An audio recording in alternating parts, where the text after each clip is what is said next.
have read the tax reform bills, and I want to say without any fear of contradiction that the efforts are merely scratching the surface.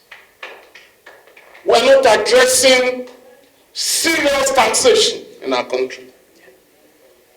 And I do hope you can take up some of the issues I'm going to raise. Number one, in this building, somebody said he wanted to set up a presidential library.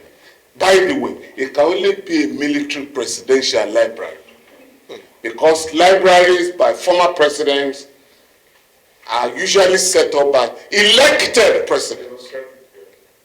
So not a dictator. It will be the first time in the history of the world that a military dictator is setting up a presidential library. So we must qualify it so that people can be able to distinguish between the real libraries and pretensions. Having said that, they gathered here last week. And within a few minutes,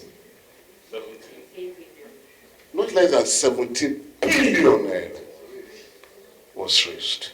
Who died? Because this is where we must address taxation.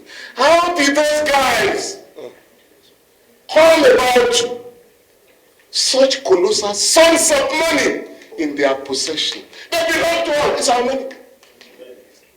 And what I mean is, and one of them was honest to say, all of us here were made by this man. And what he was saying was that General Babangida used the gun to take oil and gas resources of the Niger Delta and distributed oil blocks to his friends. Those were the people who were distributing. I mean, we are announcing those figures without doing anything. You take the oil block, you go and talk to people outside the country, call it offshore, without contributing anything. They will take the license from you, the paper, and make you instantly a multi-billionaire. You understand what I'm saying?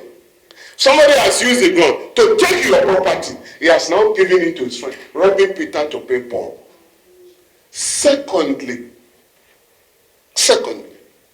and this goes beyond oil block, gold and other solid minerals are also being distributed, even now. Those are areas we have to address. Can a system continue to enrich a few people at the expense of the others? Those are areas we must address when you are talking of taxation. Again, you take your gun, you seize all the public enterprises of the government, and you distribute them to your friend, either at giveaway prices or outright gifts.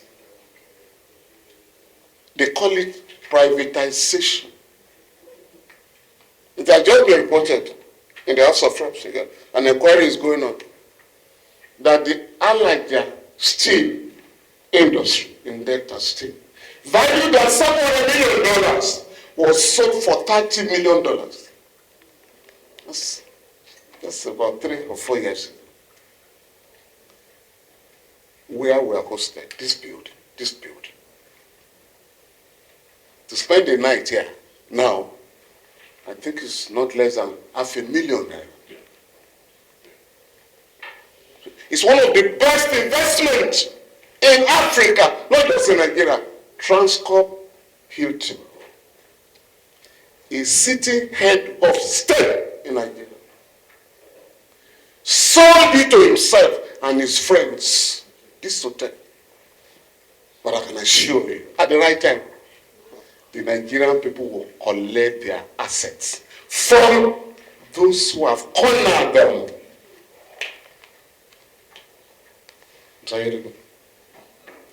In September last year, NEITI, a government agency, disclosed to Nigerians that a few oil and gas companies are owing Nigeria by way of royalties and taxes $6.17 billion and 64 billion naira. Nobody has denied the figures. If that money was collected, the federal government will have taken no less than $3.5 billion going by the revenue allocation formula. But what has happened? I think 2 months later, the president went to the National Assembly and got the fiat of those gentlemen and ladies to take a loan of $2.1 billion to fund the 2025 budget.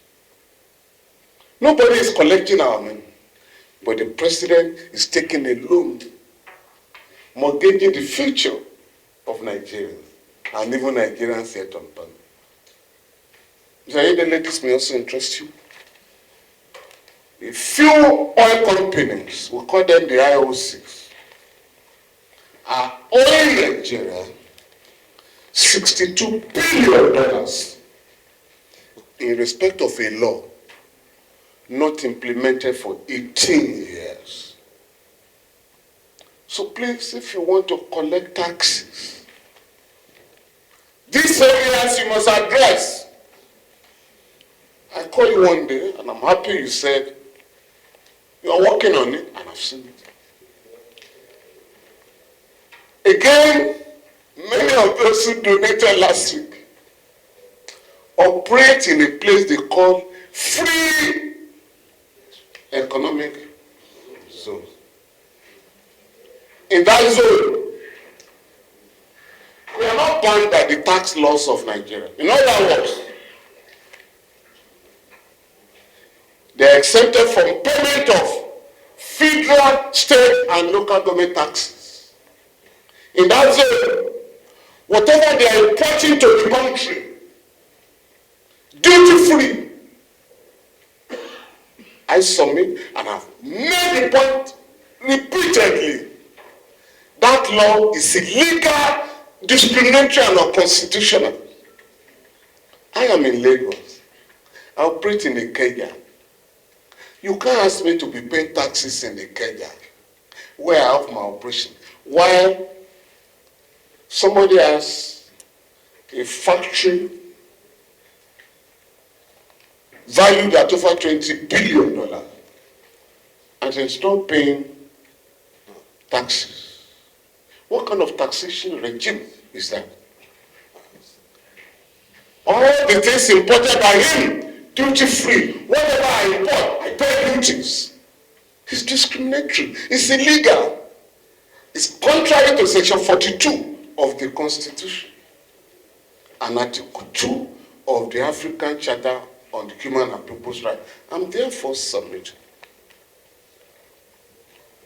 that this business of reforming the tax laws of our country and policies will require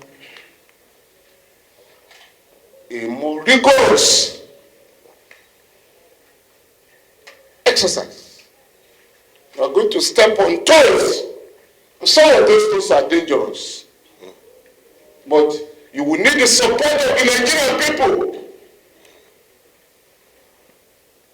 to impose appropriate taxes on those who are accepted by the government, fraudulently by the government, because we must be treated equally under the law. Unequals must be treated unequally, and equals must be treated equally. Why the law has made a special provision for physically challenged people is because due to no fault of yours, you may not be able to compete. For instance, the government has breached a part of the law that says within a period of 5 years, all public buildings shall be disability compliant. The government has not done anything about that. So, it is the same thing with taxes. If we want to run Nigeria on the path of social justice, stipulated by Chapter 2 of the Constitution, we must use this current exercise of tax reforms to raise queries and see how the country can generate enough revenue to address the challenge of underdevelopment. I thank you very much.